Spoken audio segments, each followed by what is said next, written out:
Qué ocasiones para centrar la atención en el negro. Los blancos han disfrutado del entretenimiento del negro como forma de diversión. ¿Acaso es distinto cuando ellos mismos se lanzan de lleno al entretenimiento negro en los cabarets? Ahora los negros van a sus propios cabarets para ver cómo actúan los blancos. ¿Y qué es lo que vemos? Los vemos actuando como negros. Los veo con esa moda de negrismo, el Charleston. Los miro y los envidio. Hacen el camello, el pez que se muerde la cola, el pavo, patinan, cuchichean y se divierten. Y lo hacen todo mejor que yo. Este interés por lo negro es un interés activo y participante. Es casi como si un viajante del norte se quedara viendo un baile de una tribu africana y de repente se viera barrido hacia él, atrapado en su ritmo tribal.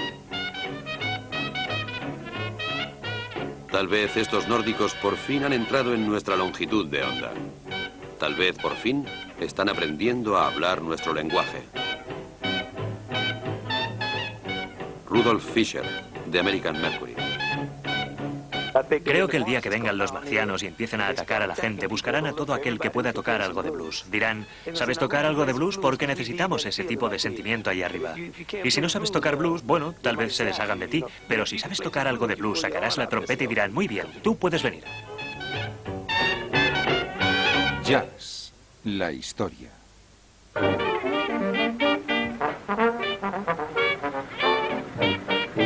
El jazz había nacido en Nueva Orleans y fue llevado a Chicago y a Nueva York.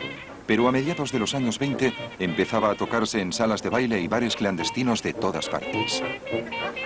El blues, que una vez fue producto de los músicos itinerantes negros, los más pobres entre los pobres del sur, se unía ahora al jazz y se convertía en una industria, con sellos discográficos negros y blancos compitiendo por los dólares del oyente.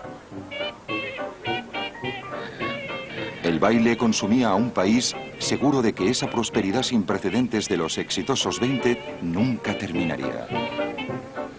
Más de 100 orquestas se entrecruzaban regularmente en espacios abiertos entre San Luis y Denver, Texas y Nebraska, tocando de noche en noche. Se llamaban bandas de campo.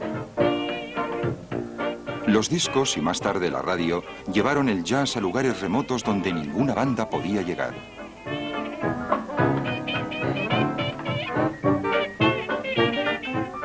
El jazz siguió cambiando. Una exuberante música colectiva enfatizaba cada vez más las innovaciones de individuos extraordinariamente dotados. Por primera vez, solistas y cantantes improvisadores, luchando por encontrar sus propias voces y contar sus propias historias, tomaban el escenario. Episodio 3. Nuestro lenguaje.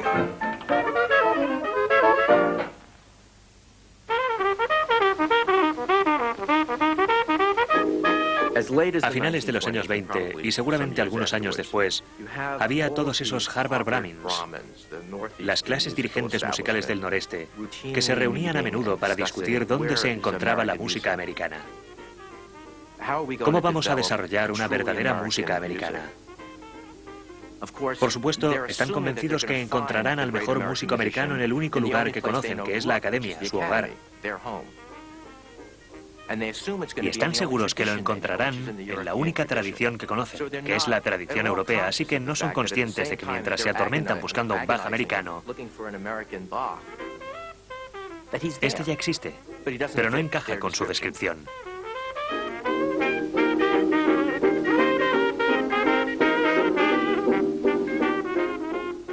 Escuchaba su sonido y todos los músicos lo imitaban. Cualquiera, con cualquier instrumento, intentaba tocar como él. El clarinete, el saxofón, el contrabajo, la batería. Duke Ellington dijo una vez que quería un Louis Armstrong en cada instrumento. El ritmo era estupendo, la síncopa. Como él, su ritmo, su forma de tocar. Hacía así. Tenía ese salto y rebote en su forma de tocar.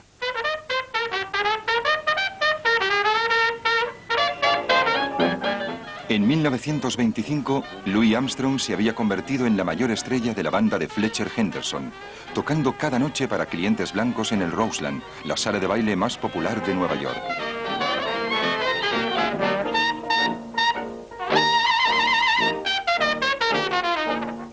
Músicos de todas partes compraban los discos de Henderson solo para escuchar a Armstrong. Y sacudían la cabeza con incredulidad por la fuerza con la que tocaba.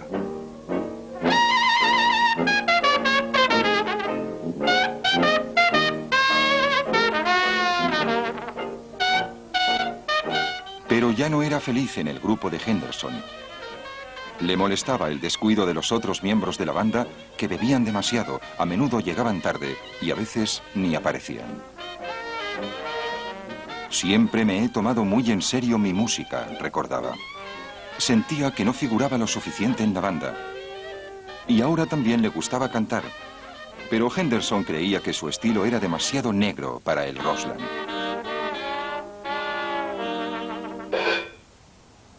En noviembre de 1925, Armstrong dejó la banda de Henderson y volvió a Chicago.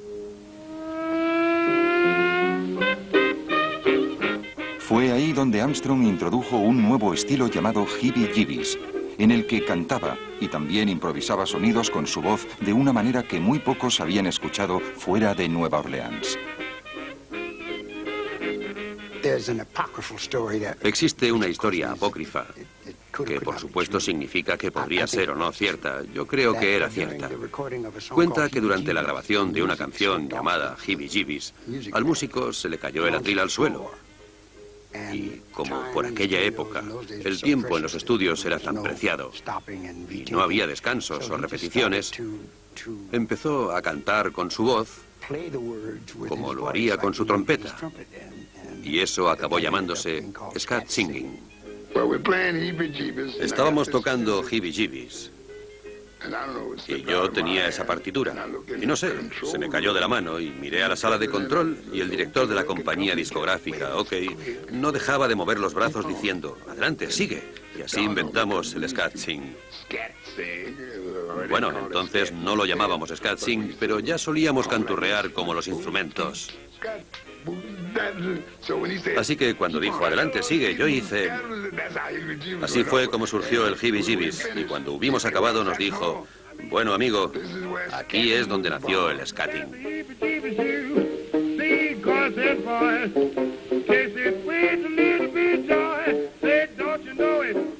La grabación del Heebie-Jeebies de Armstrong se estrenó en 1926 y fue un éxito en los vecindarios negros de todo el país.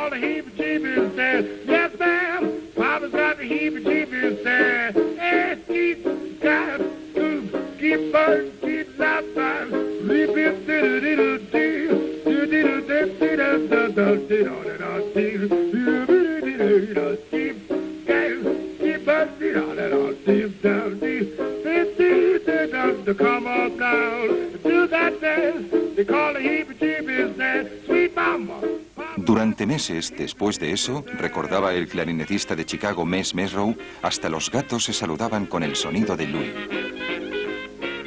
El scatting de Armstrong, recordaba Mesrow, casi hace desaparecer el idioma inglés de la Ciudad del Viento para siempre.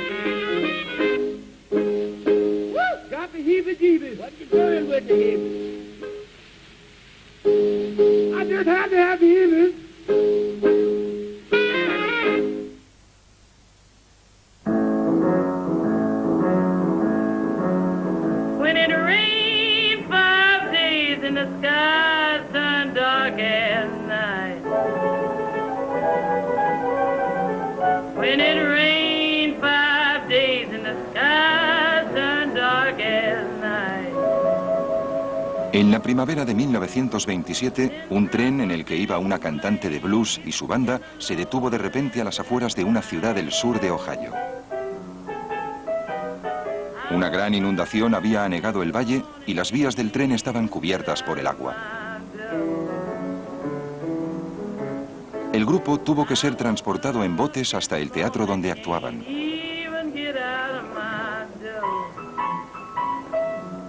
La audiencia le pidió que cantara un blues sobre la inundación. Dijo que no sabía ninguno y en cuanto llegó a casa escribió uno.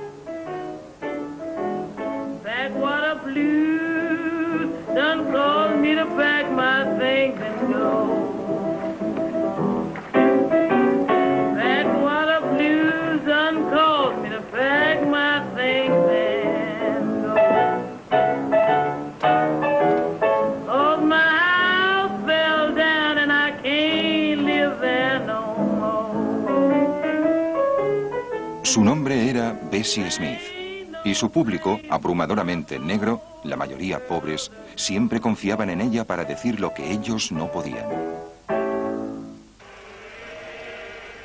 Bessie Smith vendió tantos discos y se hizo tan famosa que fue elegida para una de las primeras películas sonoras, una de las primeras que presentaron actrices de color.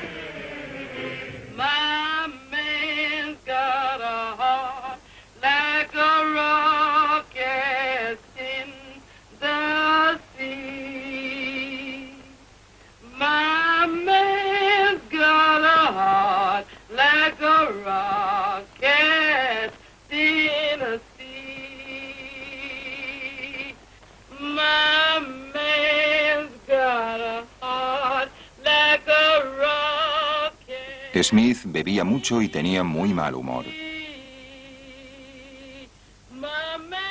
Si no le gustaba cómo se hacían las cosas en el escenario, a veces destrozaba las cortinas que había a su alrededor. No soportaba a sus rivales y desconfió de importantes acompañantes por temor a que le quitaran protagonismo. Después de su actuación mandó a buscarme. Así que dejé mi trompeta y subí. Y me dijo: tú, pequeño hijo de perra, dijo, estás tocando malditamente alto. Dijo, no vuelvas a tocar así de alto. Y me mandó al infierno. En ese momento supe que estaba tocando un poco alto con el saxofón. Pero ese fue el único problema que tuve con Bessie Smith. Era una persona encantadora y podía cantar como el demonio.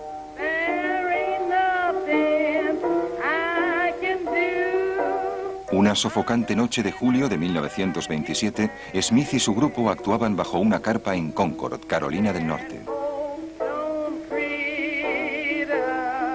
Cuando un miembro de la banda salió a tomar un poco de aire fresco, vio a media docena de miembros del Ku Klux Klan que se dirigían hacia él. El músico entró corriendo y le dijo a Bessie que corriera. Bessie no le hizo caso.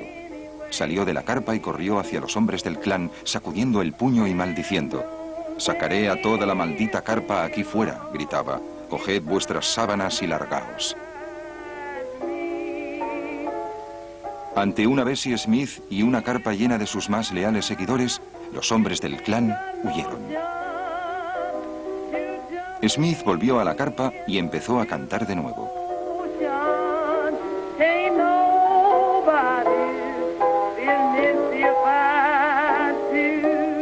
Nadie se metía con Bessie, recordaba una sobrina.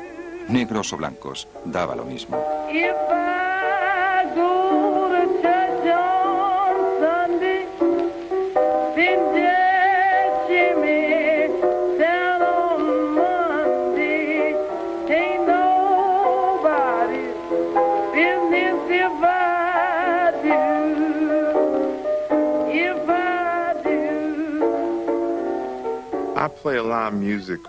Les he tocado mucha música a mis hijos, pero creo que la música que más les tocaba y la que yo quería que escucharan era el blues. Hay algo en el blues, como expresión de la condición humana, que es muy poderoso. Si no hubiera ningún Ralph Ellison, no existiría el renacimiento de Harlem, ni Marcus Garvey, ni Elias Mohamed, ni Frederick Douglass. Los negros han creado el blues en este planeta, pero seguirán siendo personas negras, un grupo de gente importante en la creación del mundo moderno.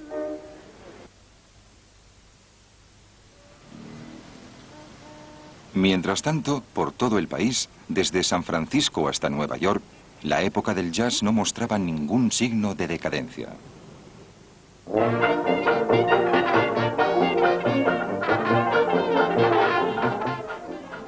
Fue una época de milagros. Fue una época de arte. Fue una época de excesos. Fue una época de sátira. Éramos la nación más poderosa. ¿Quién podía decirnos qué era lo que estaba de moda y qué era lo divertido? Era toda una raza de hedonistas que vivían para el placer. La época del jazz corría ahora bajo su propio poder, servida por grandes estaciones de servicio llenas de dinero. F. Scott Fitzgerald. Biggs.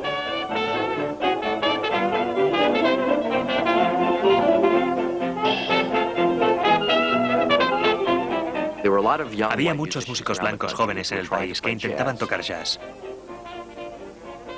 Algunos eran músicos con mucho talento, otros no, como siempre. Pero la mayoría de ellos, sin duda los mejores, sabían que las grandes figuras de la música eran negras. E intentaban tocar como ellos. Escuchaban a Louis Armstrong, escuchaban cantar a Ethel Waters o a Bessie Smith, escuchaban a Coleman Hawkins y decían, vaya, estos chicos están haciendo algo con esos instrumentos, yo quiero tocar esa música. Biggs Beiderbecke fue el primer músico blanco con un indiscutible talento y fue muy importante para muchos de los músicos jóvenes blancos. Decían, mira, lo ha probado.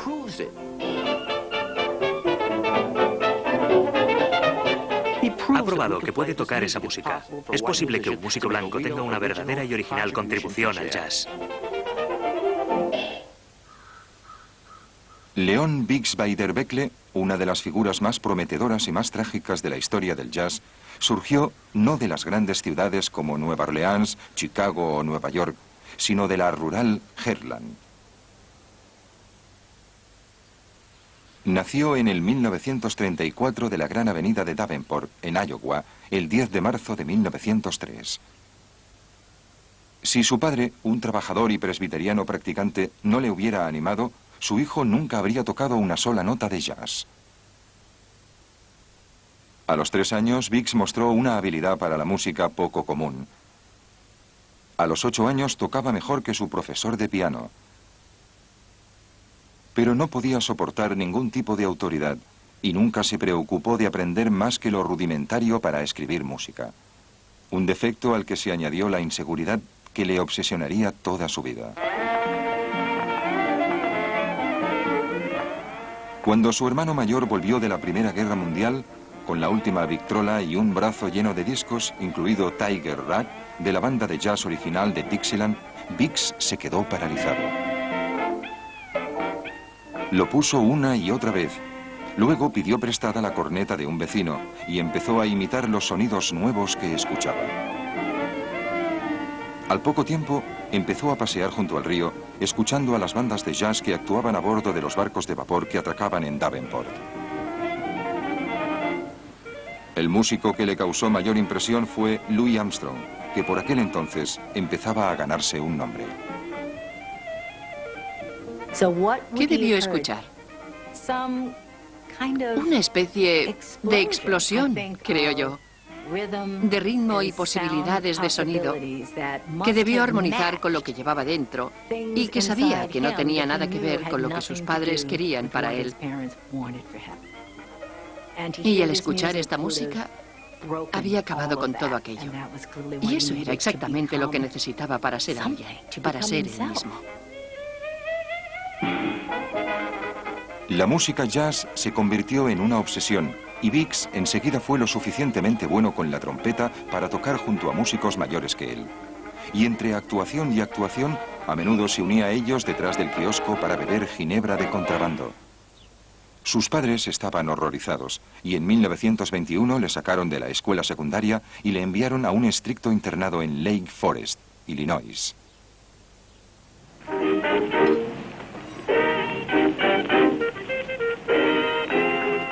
Si los Beiderbeckes esperaban que su hijo abandonara la música o la vida de músico, enseguida se sintieron decepcionados. Lake Forest estaba solo a un viaje en tren de Chicago, donde Louis Armstrong pronto tocaría el mejor jazz de América.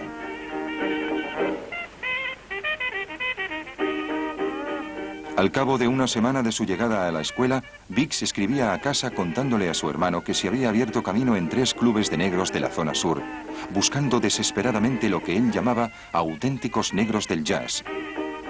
Vendería mi alma, escribía, por escuchar a una buena banda. Un músico ama la música y ama su instrumento. Y cuando escuchan a alguien que es bueno con ese instrumento, hay una mezcla de envidia, respeto y amor. Sales cada noche, escuchas al mejor músico del mundo, Louis Armstrong, y lo único que quieres hacer es poder ser capaz de tocar. Se les ha dicho, no los escuches, son negros y no tocan nada. Esto es solo un tipo de música negra y todo es broma. Pero te das cuenta de que es la cosa más seria que te has encontrado en tu vida. Y te das cuenta de que tú también formas parte de ello. Y tiene que ser divertido y espantoso al mismo tiempo. Porque para aceptar la música jazz significa que en cierto momento tendrás que aceptar algo sobre la humanidad de los negros de Estados Unidos. En 1924, Biggs se unió a una banda llamada los Wolverines, que tocaba en albergues de carretera y clubes de Illinois, Indiana y Ohio. Cuando los Wolverines grabaron su primer disco para la Gennett, fueron todo un éxito y Biggs Beiderbecke era la estrella. Utilizando un sistema de tocar poco ortodoxo, había desarrollado un estilo de trompeta distinto al de cualquiera, brillante, claro y fresco. El característico sonido de Beiderbecke, recordaba el guitarrista Eddie Condon, era como una chica diciendo sí.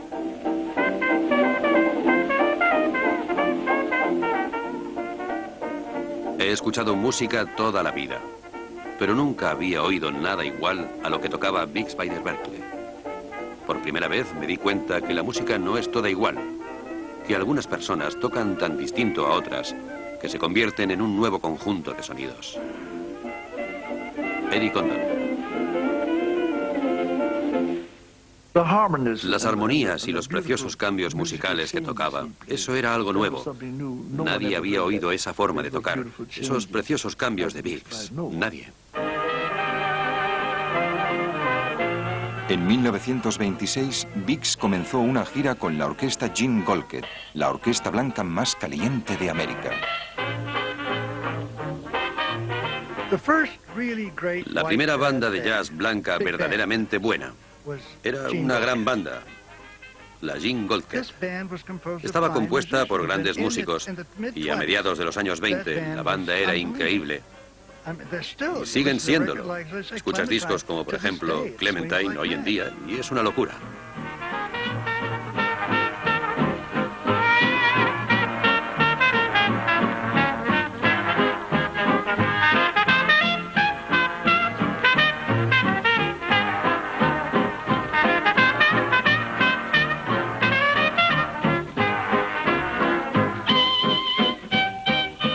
El líder musical de la orquesta Golkett y el mejor amigo de Biggs en la banda era el saxofonista Frank Trumbauer, llamado Tram.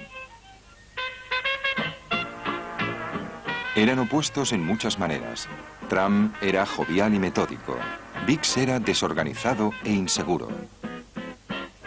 Pero durante un cierto tiempo probarían ser los mejores compañeros creativos en el jazz.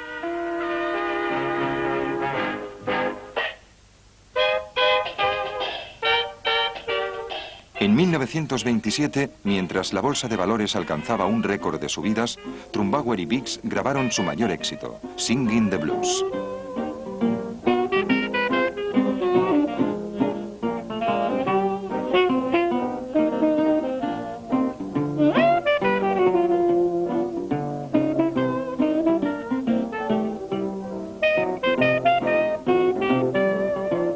El solo de abertura de Trumbauer era ligero, relajado y flexible.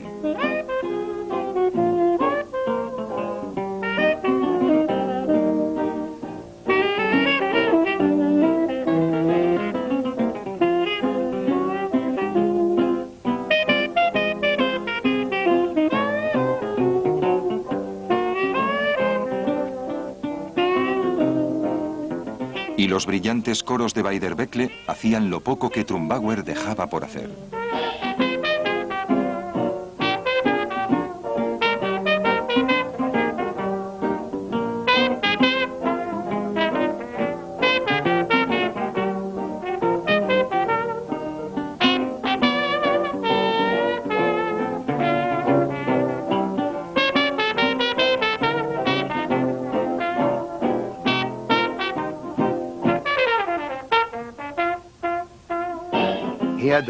Tenía una cualidad lírica, tenía un swing rítmico que daba un efecto de conversación, la sensación de conversación, la sensación de que alguien estaba hablándote, contándote algo muy importante. La grabación de Beiderbecke y Trumbauer de Singing the Blues inspiró a una generación de jóvenes músicos, blancos y negros, que les imitarían durante años y los citarían durante décadas.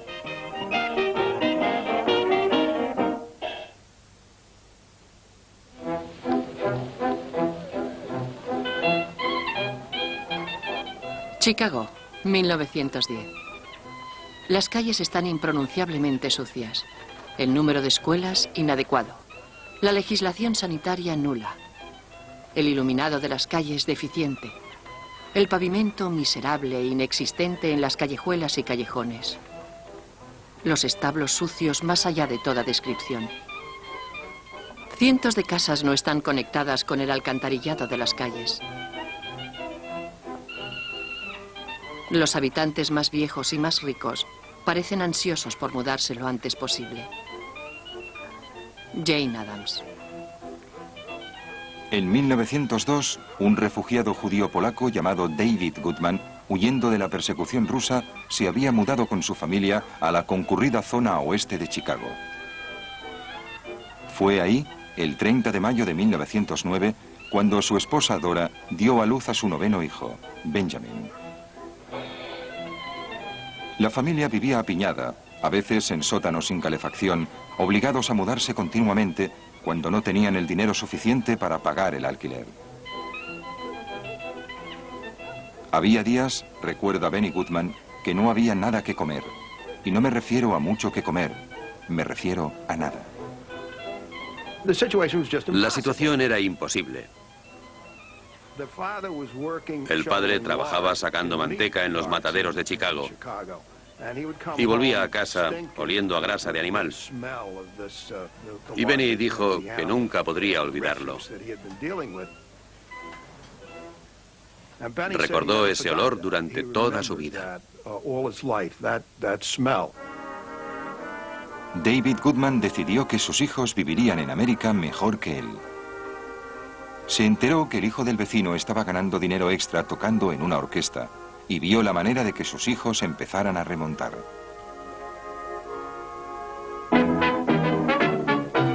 De alguna manera, David Goodman se las arregló para conseguir ganar 50 centavos a la semana y poder pagarle a su hijo de 10 años lecciones de un clarinetista clásico alemán.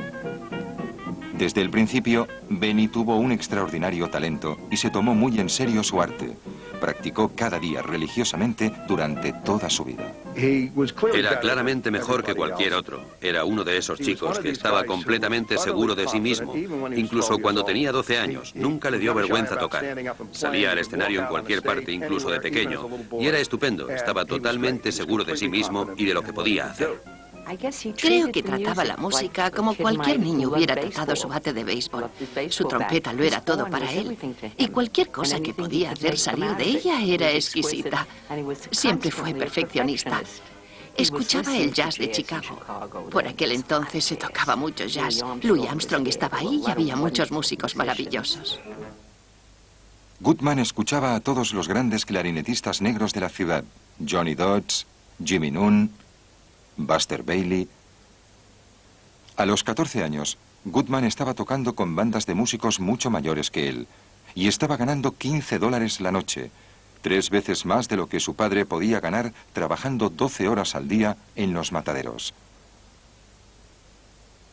Dejó la escuela para seguir con la música a tiempo completo. En agosto de 1925 estaba tocando en los Jardines Midway, un pabellón exterior en la zona sur diseñado por Frank Lloyd Wright, cuando recibió una oferta para ir a California, para unirse a una orquesta dirigida por el cantante Ben Pollack. Pero Goodman tenía solo 16 años y tuvo que pedir permiso a sus padres para que le dejaran hacer ese largo viaje al oeste.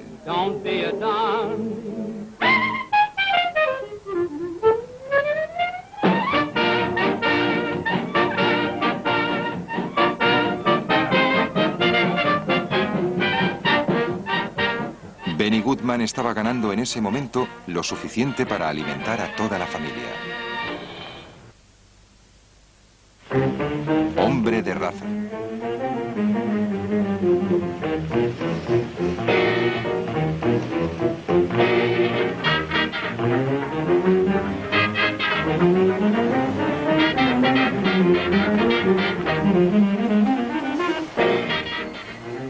Los blancos empezaban a venir a Harlem a manadas. Durante varios años atestaron el lujoso Cotton Club de la avenida Lenox.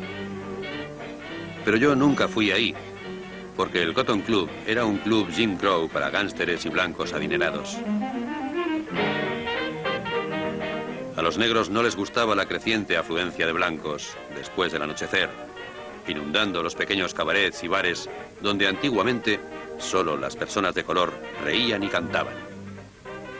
Y donde ahora se les daba a los extraños las mejores mesas para sentarse a mirar a los clientes negros, como animales en un zoo. Langston Hughes. La época de la prohibición en Harlem era en ese momento el hogar de más de 500 bares clandestinos, la mayoría escondidos tras sosas fachadas de tiendas o escondidos en callejuelas. El más conocido era el Cotton Club. Aunque los negros fueron excluidos como clientes, el Cotton Club era el principal escaparate de Harlem, y tocar ahí era el sueño de cualquier líder de banda negra. En 1927 se corrió el rumor de que los gángsters que dirigían el club buscaban una banda completamente nueva. El Amsterdam News de Nueva York. Una de las personas más brillantes en la vida nocturna de Nueva York es Duke Ellington, director de lo que los principales jueces habían llamado la orquesta de jazz de color más importante de América. Ellington, que hasta ahora había sido una promesa, ha llegado. A partir de ahora, prepárate.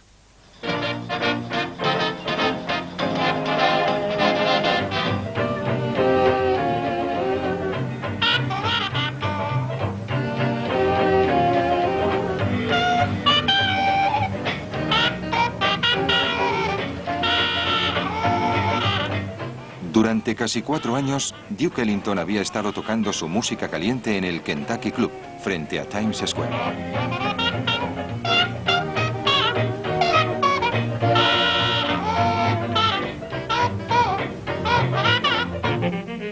Ahora tenía un manager, el astuto Irving Mills, que a cambio de un 55% de sus ganancias y la mitad de los derechos de autor, se había comprometido a hacer de Duke Ellington una estrella.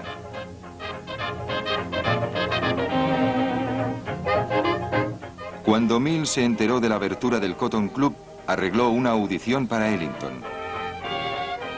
Consiguió el trabajo.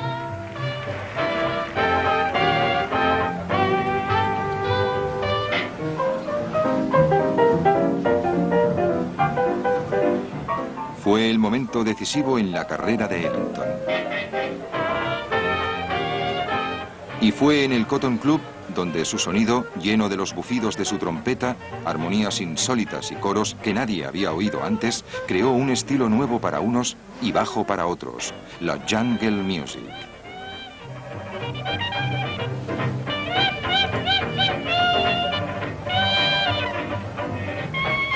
Pero se llamara como se llamara, la música era caliente, exótica y sexual.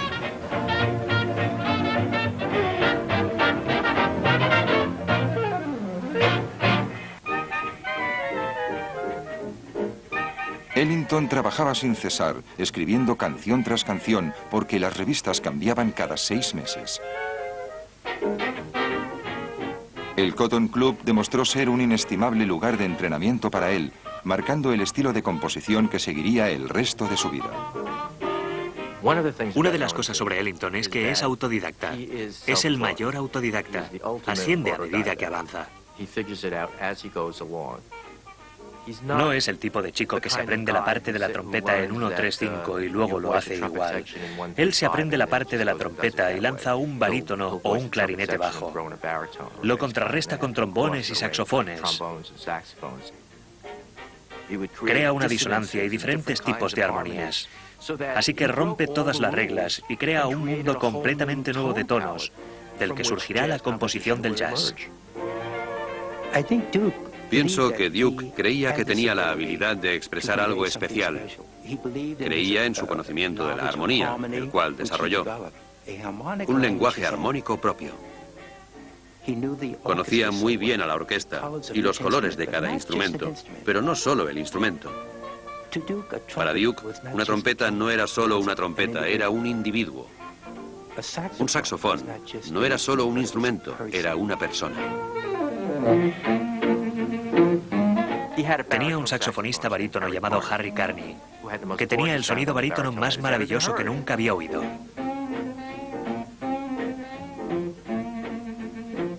Así que Ellington afinó ese barítono. Esto le dio inmediatamente un sonido original.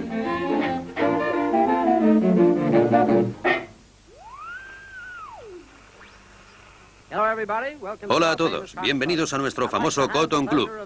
Tengo el placer de presentarles el mayor maestro viviente de la música jungla, el extraordinario y armonioso Duke Ellington. Adelante.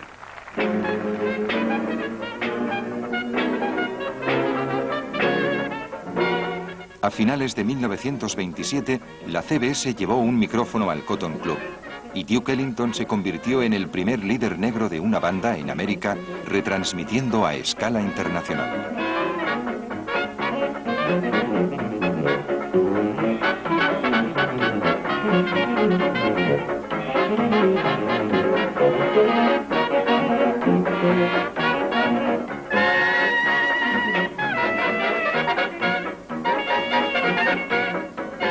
No eran necesariamente emisiones nocturnas. Algunas de esas emisiones se hacían a las 6 de la tarde, la hora de la cena. Así que Duke no solo estaba al alcance de un montón de seguidores del jazz, sino que llegaba a media América. Llegaba a personas que se sentaban y la escuchaban por la radio mientras cenaban. Enseguida se convirtió en una celebridad nacional. Sus composiciones se llamaban música jungla, pero fue la vida del negro americano lo que inspiró sus composiciones. Belleza negra, golpe de júbilo, función del sábado noche, el blues de Harlem. Cuando alguien le preguntó por qué su música era tan disonante, él dijo: la disonancia es nuestra forma de vida en América. Somos algo aparte, pero una parte integrada. Yo no toco jazz, le dijo a un entrevistador. Intento tocar los sentimientos naturales de una gente. Ellington era, en el lenguaje común de esa época, un hombre de raza.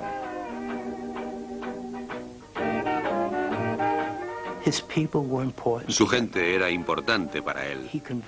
Expresó la vida del negro americano en diferentes dimensiones y lo hizo a través de la música.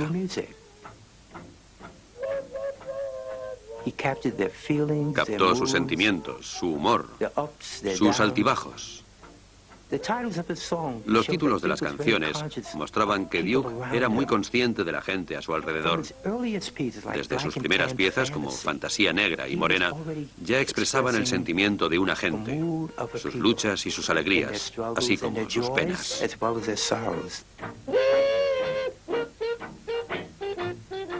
Lo que estaba haciendo era abrir cada posibilidad tonal, armónica y rítmica, y decirnos que todas esas cosas están en nuestra cultura. Que todas esas cosas están en nuestros recursos. Lo importante es que no tiene límite. La raza es un conjunto de posibilidades e invenciones. No es un conjunto de reglas y órdenes, y solo lucha. Toda su vida, Duke Ellington se negó a ser clasificado. Para él, el lenguaje de la música era el medio de romper barreras, de acercar a toda la gente.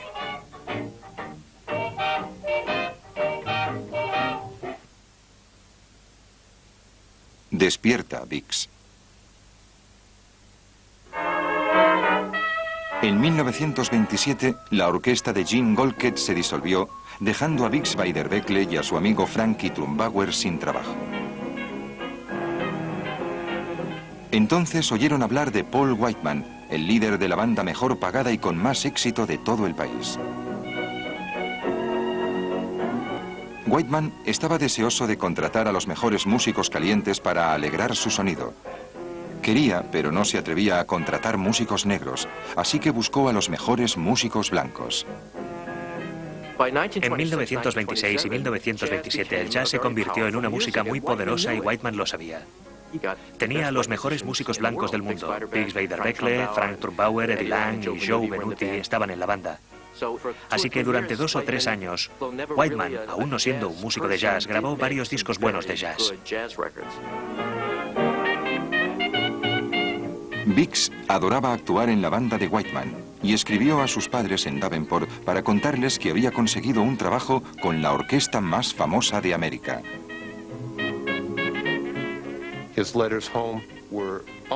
Sus cartas a casa, casi al final de su vida, estaban llenas de un verdadero sentimiento de súplica. Respetadme, aprobadme. Mirad, estoy tocando con la mejor banda del país. Estoy grabando todos estos discos. Tocamos en las salas más elegantes. ¿No podéis estar orgullosos de mí por eso? Creo que su madre era bastante comprensiva. Su padre nunca cedió.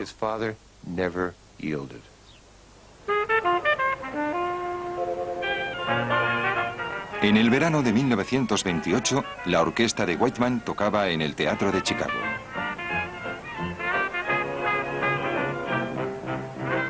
Sentado en el balcón separado, Louis Armstrong, que años antes había inspirado al joven Beiderbecke, le vio tocar en el escenario por primera vez. Esas maravillosas notas llegaron hasta mí, recordaba Armstrong. Y varios días de esa semana, a primera hora de la mañana, en un club de la zona sur, Biggs tuvo la oportunidad de tocar con el hombre que más le había inspirado. Cerrábamos las puertas, recordaba Armstrong, y tocábamos. Intentábamos hacer sonar esa música lo mejor posible.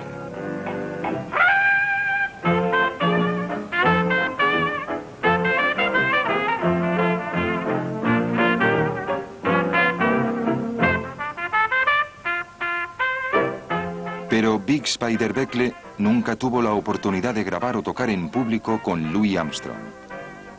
Incluso en la época culminante del jazz, el mundo de la música permanecía estrictamente segregado.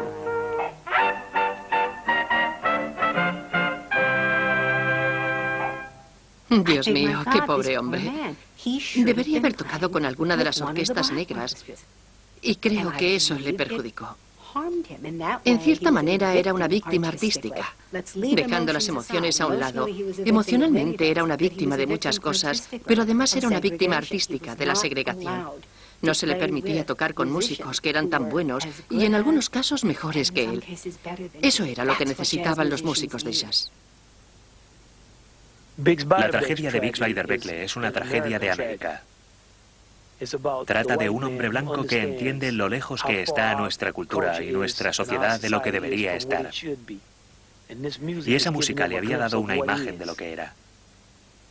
Es un hombre con un oído tan profundo, musicalmente hablando, que le rompió el corazón.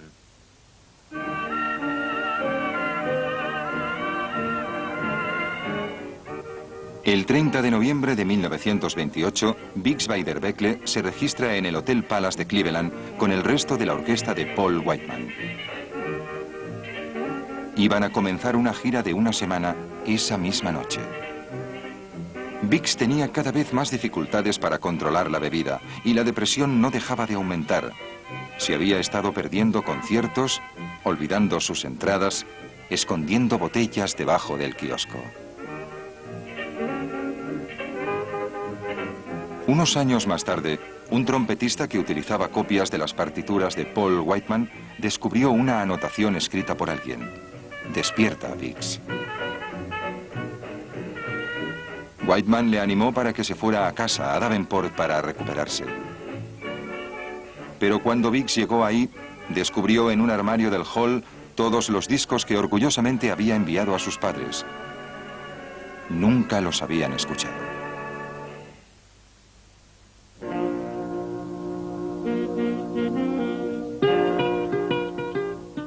No estaba siendo bueno consigo mismo. Sus pies estaban hinchados y los arrastraba al andar. Sus pensamientos a menudo eran confusos. Llegaba al estudio y se sentaba durante horas al piano. Me dolía en todo, en los ojos, en la cabeza, en el estómago, en el corazón. Pero sabía que nada podría ayudarlo. Supongo que cuando se te acerca alguien que se está haciendo daño a sí mismo, lo único que puedes hacer es mirar. Eddie Condon. Biggs se registró discretamente en un centro de tratamiento. Consiguió permanecer sobrio durante algún tiempo.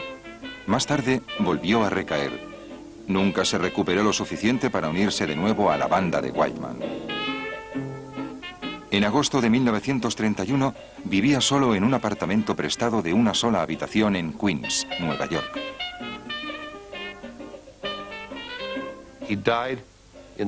Murió en medio de un ataque de delirium tremens en un miserable apartamento en Queens a las 9:30 de la noche, sin nadie a su lado para ayudarle.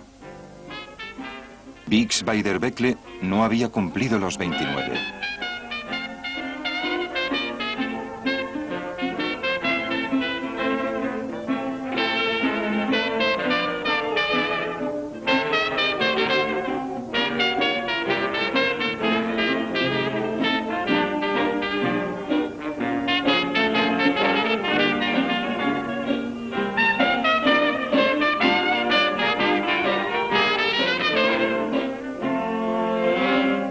Muchos intentaron tocar como Biggs, dijo Louis Armstrong más tarde. Todavía ninguno ha podido tocar como él.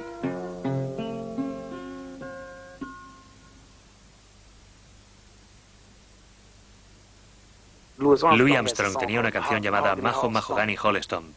Y no puedes oír esta canción sin ponerte a bailar, es así.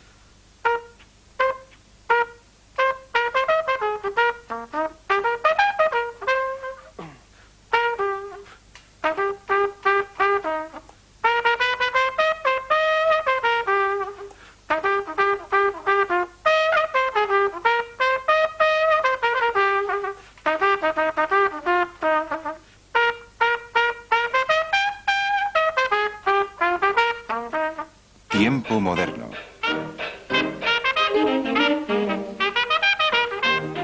La improvisación, sin duda, existió antes que el jazz. Beethoven era un conocido improvisador. Los temas y variaciones de Bach están desarrolladas sobre la improvisación. Pero la improvisación no se puede documentar. Solo se puede documentar el trabajo terminado en una partitura escrita. No hay manera de escuchar la improvisación de Bach y luego transcribirla. Pero Armstrong y el jazz aparecen en el momento en que la tecnología se puede documentar. Al principio, naturalmente, existen prejuicios, es una cultura escrita y tenemos prejuicios contra la cultura oral. Pero Armstrong, en los años 1926 y 1927, demuestra por primera vez que una improvisación puede ser tan coherente, imaginativa, satisfactoria emocionalmente y duradera como una pieza de música escrita. Entre 1925 y 1928, Louis Armstrong hizo una serie de 65 discos bajo su propio nombre. Cobró $50 la cara y nunca vio un centavo de los derechos de autor. Pero después de publicados, la música jazz no volvería a ser la misma, y generaciones de músicos la estudiarían admirados.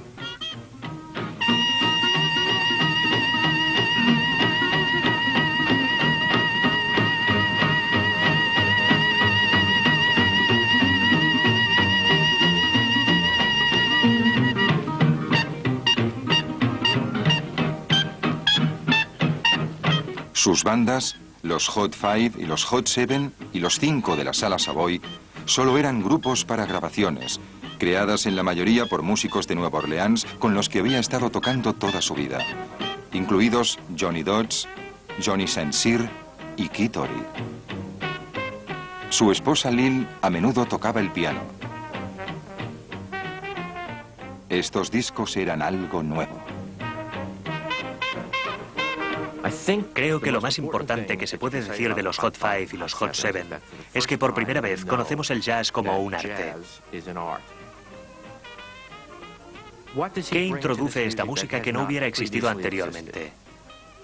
Primero de todo demuestra, sin ayuda alguna, que el jazz será un arte de solistas, no una música de grupo. Número 2.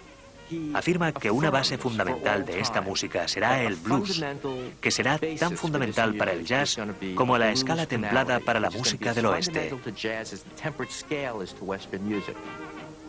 Es la sangre, es la vida de la música. Tercero y más significativo, que es tal vez la mayor innovación en la música de América. Y la más asombrosa, Armstrong inventó lo que por falta de una expresión más específica llamamos swing. Creó el tiempo moderno. La música que Armstrong improvisó en 1928 nos emociona hoy en día. Y si eso no es música clásica, no sé lo que es.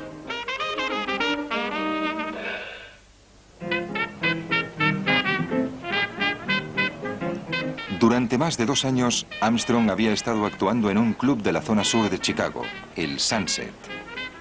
Era un lugar duro, frecuentado por los bajos fondos y ocupado tantas veces por la policía, recuerda un músico, que en cuanto se iba el coche celular solía correr para poder conseguir un buen asiento.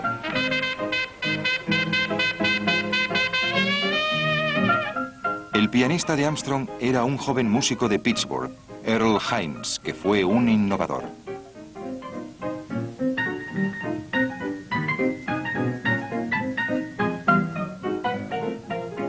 Tocaba lo que se llamaría piano estilo trompeta, prolongando complejas melodías con su mano derecha, mientras marcaba un ritmo suelto con la izquierda.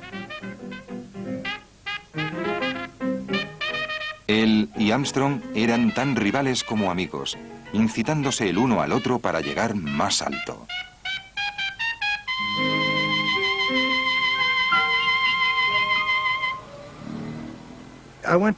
Me fui a Chicago. Hice una peregrinación. Me tomé una semana libre y me fui a Chicago. Tenía un pequeño coche y me dirigí a un lugar llamado Savoy. Me senté en un enmoquetado kiosco, esperé y entró. Y lo primero que tocó fue West End Blues, el blues del fin del oeste. Y escuché esa cascada de notas saliendo de una trompeta.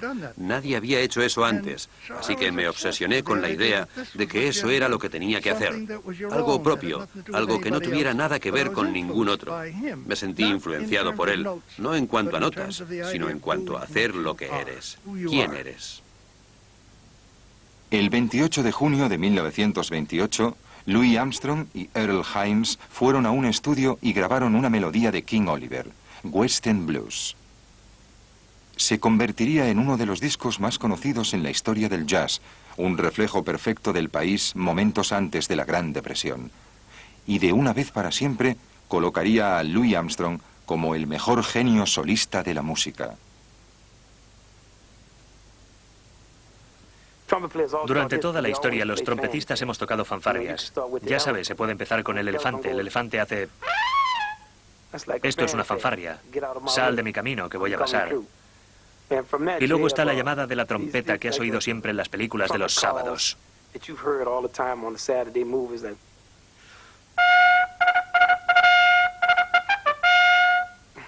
Pequeñas cosas como esas. Y en la obertura Lenore de Beethoven tienes a una trompeta que hace...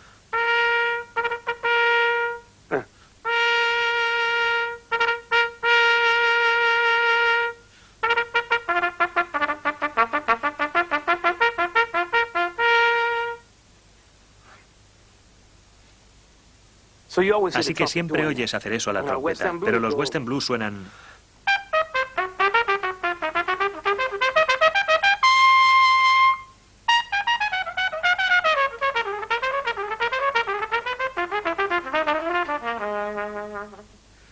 Así que esto es otro concepto de fanfarria, y Armstrong utiliza dos tiempos distintos y los mismos arpegios. Utiliza todas las notas cromáticas y utiliza el sonido del blues. Es como si todo estuviera ahí. Una vez le puse West End Blues a un profesor de música. Lo pusimos en el plato una vez y él dijo, ponlo otra vez.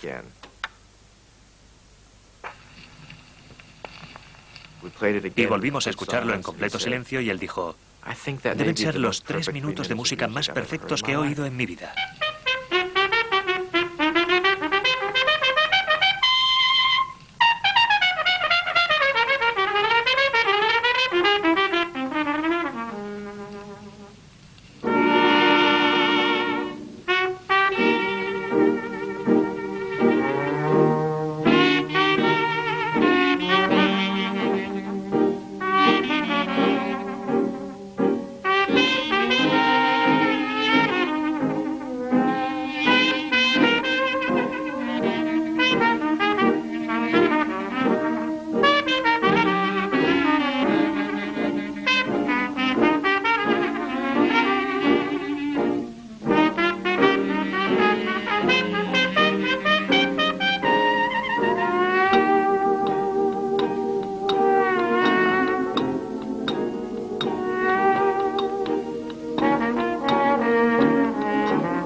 Todos sabemos que su madre habla muy bien inglés, con un acento estadounidense casi perfecto. Es muy culta, lo sabe todo acerca del sueño americano y el estilo de vida americano. Seguramente lo que tendrá que sobrellevar hasta el final de sus días, y también su hija, será el estilo de muerte americano. Dejémoslo así.